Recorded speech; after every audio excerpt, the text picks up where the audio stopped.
प्रिय विद्यार्थियों, आज का टॉपिक है भारतीय इतिहास, जिसका प्रमुख शीर्षक है कल्याण की राज तरंगिणी एवं कश्मीर का इतिहास। कल्याण कश्मीर के लोहार वंश के शासक हर्षदेव, जिनका शासनकाल था 1068 ईस्वी से 1101 ईस्वी के महात्मय चंपक के पुत्र और संगीत मर्मज्ञ कनक के अग्रज थे। कल्याण ने राज तरंगिणी की रचना लोहार वंश के अंतिम शासक जय सिंह के समय की थी। इसका रचना काल सन 1147 ईस्वी से 1149 ईस्वी तक है। इसमें कश्मीर का इतिहास वर्णित है, जो महाभारत काल से लेकर स्वयं अपने युग तक के कश्मीर के इतिहास का विवरण दिया है।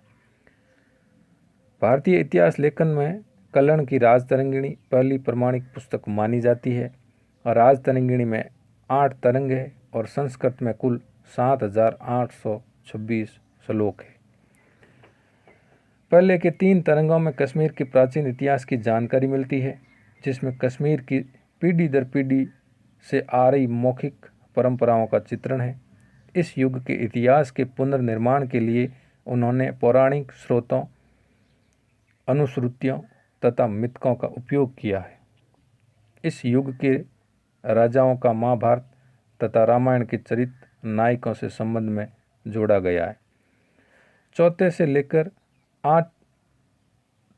लेकर छठे तरंग में कारकोट एवं उत्पल वंश के इतिहास का वर्णन है।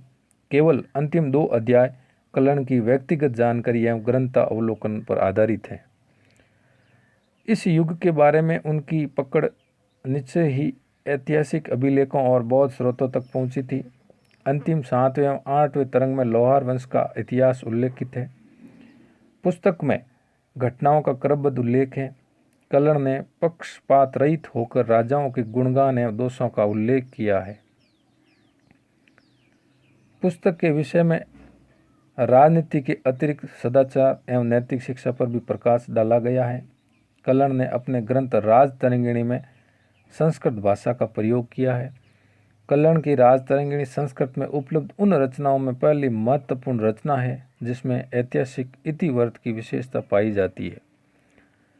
राज तरंगिणी का शाब्दिक अर्थ है राजाओं की नदी, जिसका भावार्थ है राजाओं का इतिहास या समय प्रवाह। यह कवित्व के रूप में है।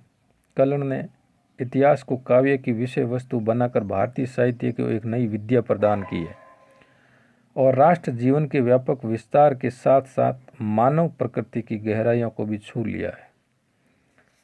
राज तरंगिणी के प्रथम तरंग में बताया गया है कि सबसे पहले कश्मीर में पांडवों के सबसे छोटे भाई सहदेव ने राज्य की स्थापना की थी और उस समय कश्मीर में वैदिक धर्म ही प्रचलित था।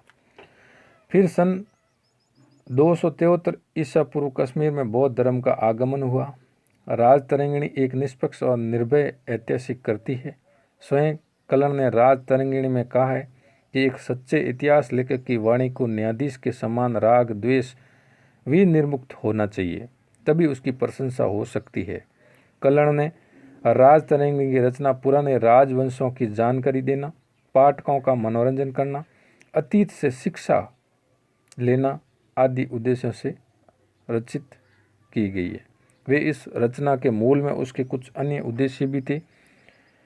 वे कश्मीर पर शासन करने वाले विभिन्न राजवंशों की पूर्ण वंशावली भी देना चाहते थे। हर्ष की मृत्यु के बाद गृह युद्ध तथा संघर्ष का युग आ गया। उस समय जो अनिश्चय एवं अव्यवस्था का वातावरण व्याप्त था, वह एक अन्य ऐसा तत्व था जिसमें कल्याण को अपना इतिहास लिखने के लिए प्रेरित किया। अपने इतिहास के द्वारा वे जीवन, सांसारिक जीवन तथा भौतिक ऐश्वर्य की नश्वरता को प्रकट करना चाहते थे। उनकी यह इच्छा थी कि लोग अपने अतीत की गलतियों से सबक लें। इतिहास से सीख व सबक लेने के लिए उन्होंने स्थितियों एवं घटनाओं का विश्लेषण करना पड़ा। यह विश्लेषण ही उसकी कृति को अन्य कृतियों की तुलना में विशिष्ट स्थान बना देता है। कल्याण की कृति एक महान वीर के क्रियाकलापों के साथ साथ तत्कालीन समाज का वर्णन है, जिसमें कल्याण रहता है।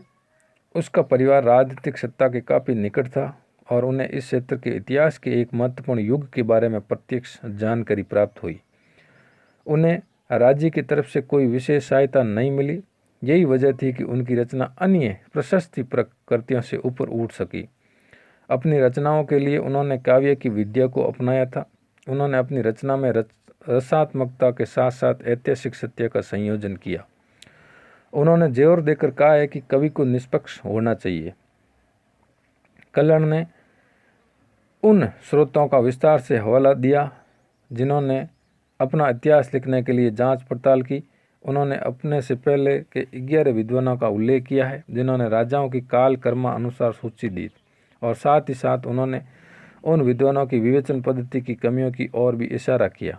उन्होंने अनुश्रुतियों, परंपराओं और इस क्षेत्र पर लिखी गई प्रमुख रचनाओं जैसे नीलमत पुराण का उपयोग किया है।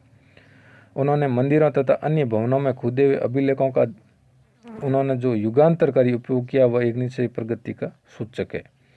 साथ ही पूर्ववर्ती राजाओं द्वारा किए गए भूमिदान एवं धर्मदाय के बारे में उन्होंने अभिलेखों से जो सूचनाएं एकत्रित की उनका भी उपयोग किया है। इतिहास के तर्क संगत स्रोतों के रूप में अभिलेखों का यह उपयोग निश्चय ही एक महान योगदान था। कल्हण ने चौथे तरंग के अंतिम भाग से अपने समय तक अर्थात जो 1150 ईस्वी तक उनकी कालगणना और इतिहास की सामग्री विस्तृत और विश्वसनीय है। अपने पूर्ववर्ती सूर्यों के 11 ग्रंथों और नीलमत पुराण के अतिरिक्त उन्होंने प्राचीन राजाओं के प्रतिष्ठा शासन, वास्तु शासन, प्रशस्ति पट शास्त्र यानी लेख आदि, भग्नावशेष, सिक्के, लोक श्रुति आदि पुरातात्विक साधनों से यथेष्ट लाभ उठाने का गवेषणात्मक प्रयास किया। सबसे बड़ी बात यह है कि अपने युग, अवस्थाओं और व्यवस्थाओं का निकट से अध्ययन करते हुए वह भी अपने टीका टिप्पणी में विभाग है। और तो और उन्होंने आश्रयदाता महाराज जय सिंह के गुण दोष भी उसकी अनुपम तटस्थता का परिचय दिया। इस प्रकार राजतरंगिणी कश्मीर के इतिहास को प्रस्तुत करती है।